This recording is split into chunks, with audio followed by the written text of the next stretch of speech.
help you improve your cinematic shots and color grades. Whether you're a complete beginner or pretty experienced, this video will help you take your grades from being okay to a clean, consistent, confident grade every single time. This video is brought to you by Dehancer and my new CineKit Powergrade system for DaVinci Resolve. Make sure to watch through the entire video. 3 of you have the chance to win a giveaway. However, getting the perfect color grade starts way before you open your editing software. Firstly, you'll need to make sure you have your camera settings dialed in. I shoot on the Sony a7 IV, but it honestly doesn't matter what camera you shoot on. I even use my iPhone to get cinematic shots. I'm actually working on a more in-depth video on my iPhone setup as well, so stay on the lookout for that. These are the main things you'll want to have set up on your camera. Make sure you're shooting in the highest resolution. Most cameras these days shoot up to 4K. Next, you want to have your frame rate system locked in. Most professional films are shot in 24 frames per second, but that doesn't mean you have to shoot in 24 frames per second as well to get cinematic results. I make videos mainly for social media and YouTube, so I have decided to shoot all of my videos in 30 frames per second. 30 frames per second is a smoother playback than 24 frames per second, and most social media platforms and even YouTube prefer 30 frames per second. So my frame rate system is shooting 30 frames per second, 60 frames per second for slow motion, and then 120 frames per second for extra slow motion, and then any frame rate above that if I have access to a super slow-mo camera. So that way, across all my videos and projects, my frame rate is consistent and set up properly. Then you want to have your shutter speed, aperture, and ISO set up correctly. The main rule to have your shutter speed set up correctly is to double your shutter speed from your frame rate. 1/60 for 30 frames per second, 1/120 or 1/125, that's all my a7 IV allows me to do for 60 frames per second, and 1/240 for 120 frames per second. This is the 180-degree shutter rule and what enables you to get the smooth motion blur, the realistic motion blur when I throw my hand around like this. If you look at your hand in real life while you do this, there's motion blur, it's not sharp. That's how you get the realistic smooth motion blur look. But if it's a bright day outside and you have your shutter speed locked at 1/60, it's gonna be way too blown out. That's why you need ND filters for your lens. ND filters are basically sunglasses for your camera. I highly recommend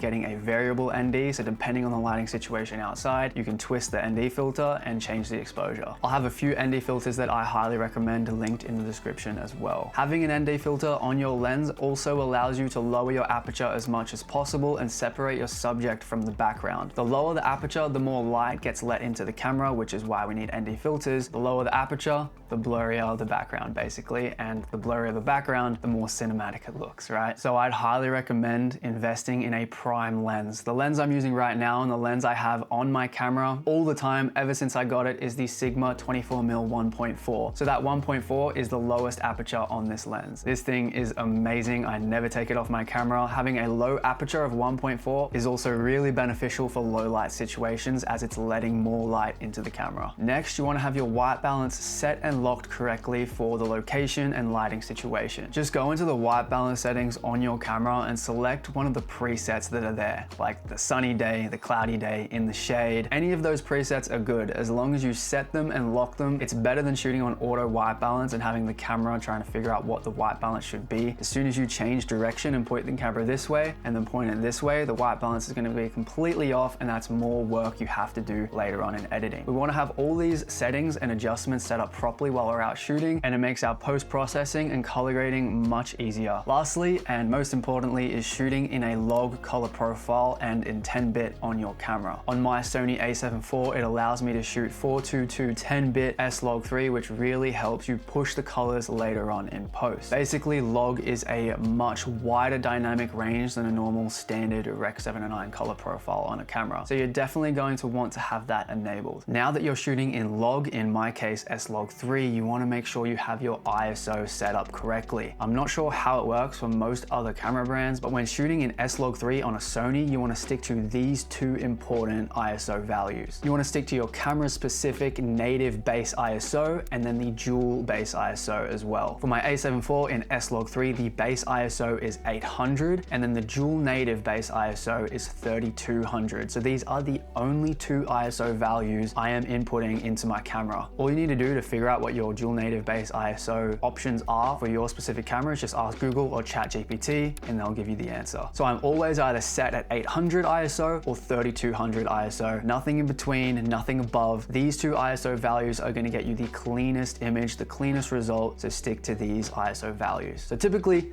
800 ISO during the day, and for nighttime, I'll be shooting at 3200 ISO. Now, before you go out and shoot, there are a couple tips I want to give you that will help improve your shots. The first thing I want you to focus on when you go out filming next is shooting shadow side. Shooting shadow side is placing your subject in between the camera and a light source. Doing this creates a very nice cinematic natural style of contrast. You can shoot directly towards the light source or even to the side of the light source, as long as your camera is placed on the shadow side of the subject. So the light source is creating a shadow, and wherever that shadow is casting, that is the side you are standing on the subject. I always used to use the light source to light my subjects, and I thought I had to film with the light, but you actually want to shoot towards the light. It creates a way more cinematic contrast. Next is actually placing the colors you want to pop into your shot. So for example, this talking head shot right now, I've placed this orange lamp back there and this blue light above me here, the blue light strip, to create a color contrast in my scene. Without those colors, if I wanted to get this blue and orange look in this video, no LUT or color grade is really going to be able to achieve that without those colors already being input in real life in person. Deliberately put colors into your scene or shoot in locations that have the colors you want to emphasize in your grade. Another example is this shot in the snow. I deliberately purchased these orangey red goggles so they would contrast and pop out in my grades well while I'm snowboarding at the snow. I then also went out and purchased blue motocross gear that contrasts really well with my red motorcycle. And this shot just looks absolutely beautiful with that green popping in the location, the red motorcycle, and my blue motocross gear. Without all of those colors planned beforehand and injected into the shot, it would be pretty much impossible to pull those colors into the shot no matter what. You just want to be more intentional with the location, the scene, and the colors you're injecting into your shot before you even get into color grading. Next is filming on a tripod and handheld versus a gimbal. See, filming on a gimbal, all you're really focusing on is getting a smooth shot and keeping the subject in the center. Where shooting on a tripod or handheld, you really need to focus on the actual composition of the shot, and focusing on the composition and improving that skill makes you a much better videographer and cinematographer. And then when you come back to filming on a gimbal,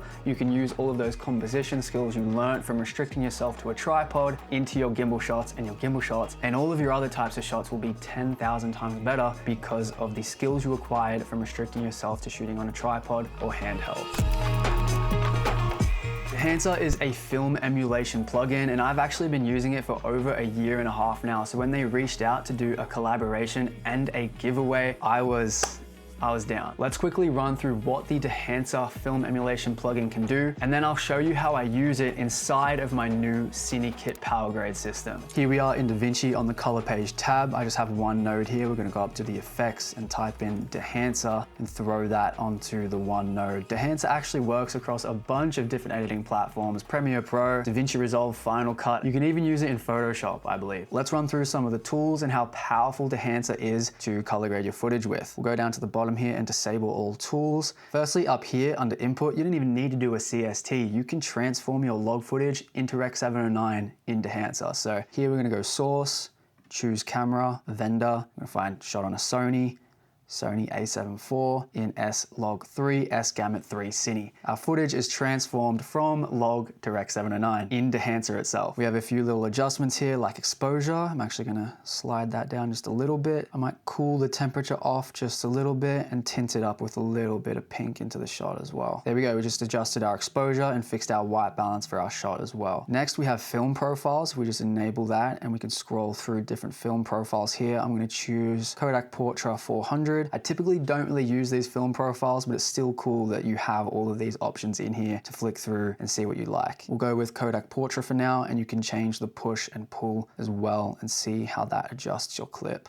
I like it around there, that's pretty nice. Next we have the film developer, and I'm just gonna use this to input a bit of contrast into our shot and also boost up the colors for a bit of saturation. There we go. The shot's really coming to life there. Then we have film compression. If I enable this, you can see it's applying a bit of film compression that you would see in a film camera. If I move this tonal range slider up a little bit, you can see the highlights getting compressed there. And I'll also add a bit of color density. And then on this impact slider here, this is like the opacity. I'm gonna bring it down just a little bit so it's not affecting the image too much. Yeah, that's nice. Expand, I've never really used. And under this print section for the profile, I'm gonna use the Fujifilm 3513 print film, and I will enable that there. As you can see, a lot is going on with this print film. Usually I use this print film and I turn off the film profile Kodak Portrait option I've done here. I disable that and I just use this print profile Fujifilm 3513 print film. Yeah, we've got that enabled. I'm gonna go back up again and take a little bit of contrast out of the shot as well, because using that Fujifilm has added a lot of contrast in and saturation. I'm gonna enable the analog range limiter. It's gonna lift the blacks up a bit as well. And under this color head, you can really jump into these options here and do more specific color gradings with these options. If I enable this, you can inject yellow into your shot, or blue if you slide it that way. We can use the shadows tone here. If we slide it to the left, that's gonna input some blue. Slide it to the right, it's gonna warm up the shadows. Same with the midtones, the highlights tones. Let's make the highlight tones a little bit warm and the shadows slightly cool. Happy with that. We'll turn the impact down a little bit. That's like an opacity as well. See that before and after. It's very subtle. Here we go. The next options are my favorite. We have film grain here. This is the best film emulation film grain I have seen across any plugin, any overlay. It's so clean. You have so many options here. You can also go into custom and customize this film grain as much as you want, but I'm just going to select the 16mm ISO 50. Yeah, that looks so sick. Next is the halation. I'm gonna enable that, and everyone wants this beautiful halation look. I'm gonna change this to 16mm as well and turn down the amplify here. Let's turn it up just a little bit more. See that before and after. We'll also apply bloom. This is like having a mist filter applied to your lens. I already have a mist filter on this specific shot, so I'm not gonna apply too much bloom. I'm gonna turn that down quite a bit. Remember, less is more in color grading. So yeah, I'm happy with that. Then we have film damage. This is really cool as well. If I play it, you can see little flickers on the screen of the film damage. I usually don't have this enabled though. Then we have film breath, and this is applying that filmic characteristic of the flickery film. And yeah, it looks pretty cool as well. I usually don't have that enabled, however. Then we have gate weave. This is really cool. If we zoom in here and look at what it's doing, it's given the shot a little bit of a shake, you know, that projector style film looking shake in the shot here. That's a really, really cool effect. I like that. I'll enable that. Then we have the overscan option here, and there's a lot of things to change. This is basically gonna make your shot look like it is coming straight out of a film camera. We have this beautiful black border and these other filmic characteristics. Usually I turn off the perforation mode. I just turn it off like that, and this is a beautiful setup for a cinematic post on Instagram. I know you've seen posts like this, and this is a great way to achieve that look. Honestly, I'm pretty happy with that shot. I'm gonna disable that for now just to look at the entire shot.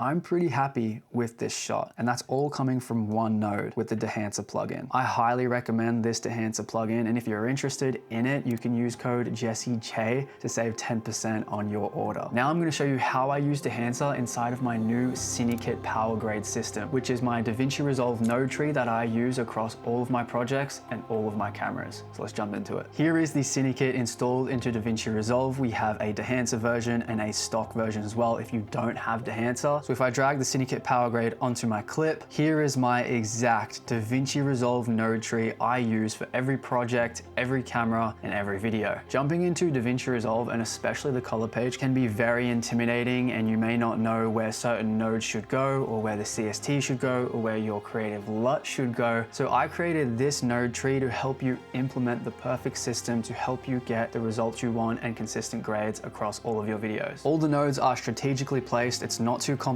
There's not too many nodes that I never use. The Jay CineKit is available now. It'll be the top link in the description, and it's currently on sale. And if you do purchase the Jay CineKit, you are automatically entered into the giveaway to win one of 3 Dehancer licenses. With all that said, let's jump in and I'll show you how easy it is to use the CineKit Powergrade. First of all, the CineKit works in a DaVinci wide gamut color space, which is an even wider color space than your camera specific log profile. So for example, S-Log3 gets you a certain amount of dynamic range, while DaVinci wide gamut gets you even more dynamic range on top of that log profile. So there's no reason you wouldn't want to use DaVinci wide gamut. So that's why we have a CST in and a CST out. Everything in between this CST in and CST out is in DaVinci wide gamut, as you can see here. And then the CST out is taking us out of DaVinci wide gamut back into our Rec 709A. So for our CST in on input color space, we need to find Sony S-Gamut3.Cine, and input gamma is S-Log3, as that's the color profile I was shooting on my Sony A7 IV. So now, as you can see,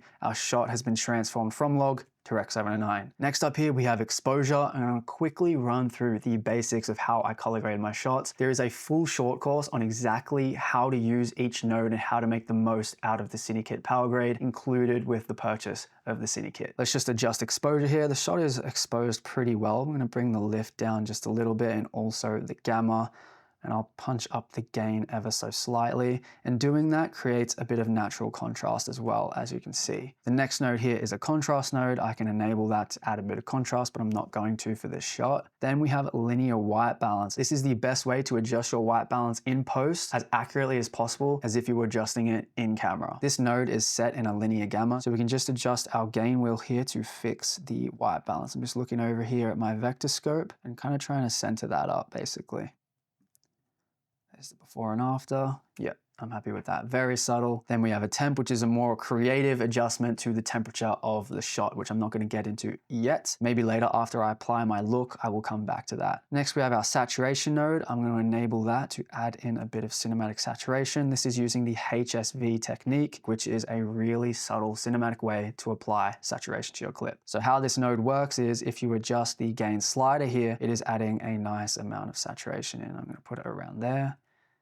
Yeah, I'm happy with that. Then we have a curves node, and this is just giving us a nice highlight roll off and blacks lift, as well as a nice S curve, but I'm gonna have that disabled for now. I might come back to that later. Then we have a masks compound node where you can add masks, but for now I don't need any masks for this shot. Next is a soft node. This is actually gonna soften the image just a little bit. If you look up here in the trees, you can see the image getting softened, and I am going to apply that to this clip. That looks nice. Then we have our CST out, which is taking us from DaVinci Wide Gamut back into Rec 709. Everything after this node, we are in Rec 709, okay? So now this node here, the look node, is where all the magic happens, where the creative look color adjustment happens. So if I just enable that, look at that before and after.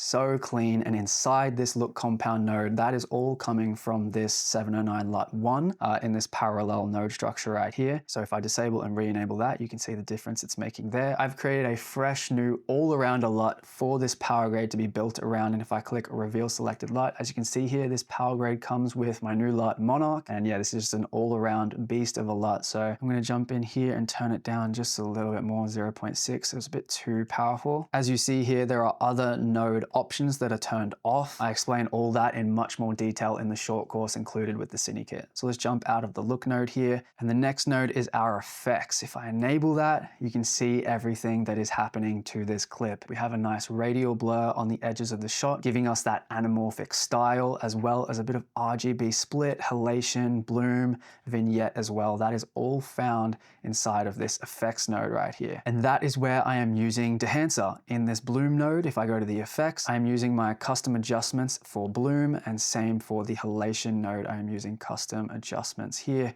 for the halation to my liking. And basically the stock version of the CineKit is just not using Dehancer for these effects. I have achieved a similar result with just the stock plugins in DaVinci Resolve for this stock version of the CineKit. Back out of the effects, we then have a sharpen node. This is simple, self-explanatory, sharpens up the clip a little bit if you need it. Lastly, we have a grain node. This is also using the film grain in Dehancer, and I have set up a custom preset with all these parameters set up here for the film grain in this node tree, and it looks really clean, as you can see there. I'm really happy with how this clip looks using the CineKit Powergrade. It's that simple. Everything is set up in the exact order that it should be. I mean, there's no rules with color grading, but this is how I like to have my system set up, and it is getting me really nice results. Let's open up our clips here, and we'll jump over to our next shot here, go to our gallery, and we'll throw on the CineKit again. We'll set up our CST properly, S-Log3 here. Boom, there we go. Shot is transformed into S-Log3, and let's do our simple adjustments. This shot is pretty well exposed, to be honest, so I'm just going to come to the next node and enable the contrast node and turn that down slightly here with the contrast slider. White balance looks pretty good. It's set up pretty well, but I'm going to bring it down and cool it off a little bit. I'm not going to apply saturation or the curves node either.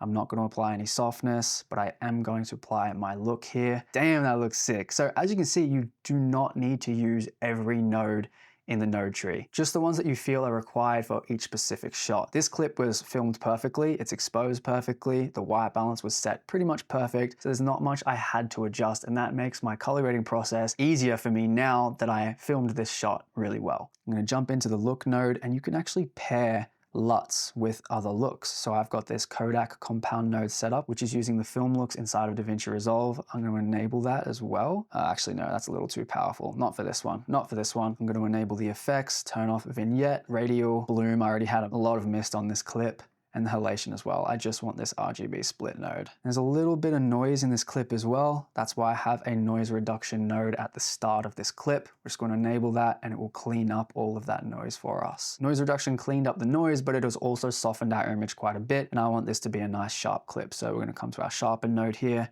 and sharpen that up. And there we go. That shot graded, finished, nice and efficient and consistent with the CineKit Powergrade. Next clip here is actually this clip right now. How do I color grade my talking head shots? We'll jump into the CineKit and we'll drop in the Powergrade. CST in is set up. Now I'm just going to adjust the lift a little bit in the exposure. I'm gonna bring the highlights down so my skin isn't so bright.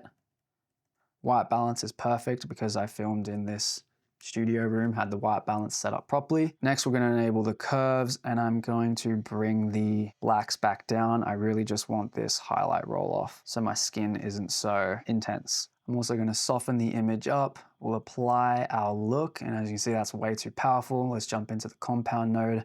We'll turn this down to about 0.4, and I'm going to pair it with this Kodak node here. As you can see, it's adding a bit of extra creative look to it, but I'm going to turn it down to 0.15. Don't want to be too intense. Yeah, that's nice. I like that. I'm going to apply some effects. I just want the radial, no vignette, no bloom, and no halation. I'm actually going to add my own mask, sort of vignette in the masks compound node here with the power window. Open this up. Set that up right there, invert the power window, go back to my primary color wheels, and drag down the gamma.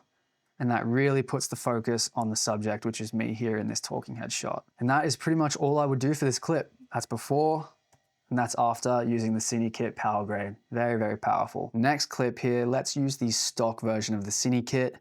We'll apply that on there. CST in is set up. Let's adjust the exposure. Definitely bring the lift down slightly. I'm also going to jump into the HDR wheels and adjust the exposure on the global slider here. This is a more accurate way of adjusting exposure as if you were adjusting it in camera. And let's punch up the gain just a little bit. Happy with that. White balance is a little too orange. It is a sunset, but it's a bit too much. So let's try and bring that back in here by pushing some cool tones into the clip there. We'll enable HSV saturation. I want that sunset to pop. Also enable curves. Bring up that highlight roll off a bit. Also put down the black lift just a little bit, so it's just giving us a clean S-curve. I'm gonna enable softness because I'm gonna pair it with grain later. Let's enable the look. That's very powerful. Let's tone it down just a little bit, 0.65. But if you have my V1 or V2 LUT pack, you can jump into those and use those LUTs in this Powergrade as well. So having this Powergrade and my LUT library creates endless possibilities for creative colors and creative grades. But for the sake of this tutorial, let's just keep using the Monarch LUT. Apply some effects. I don't want vignette. I do want the radial blur for that anamorphic style look. RGB split is cool. I don't need the bloom, and I do want halation. This is using stock plugins for the halation and also stock plugins for the bloom as well. And I have that set up to get as close as possible to the Dehancer look. And lastly, we're going to apply the grain, which is using stock plugins for this grain.